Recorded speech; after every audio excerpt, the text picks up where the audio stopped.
இப்போ இப்படி இருந்த நீ இப்போ இப்படி ஆயிட்ட, ரொம்ப மாசு காட்டினவன் இப்போ ஃபியூஸ் போயிட்ட.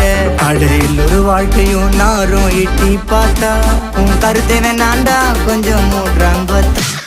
மட்டிக்கினாரு ஒருத்தரு, இவரை காப்பாத்தணும் கத்துரு. மட்டிக்கினாரு ஒருத்தரு, இவரை காப்பாத்தணும் கத்துரு.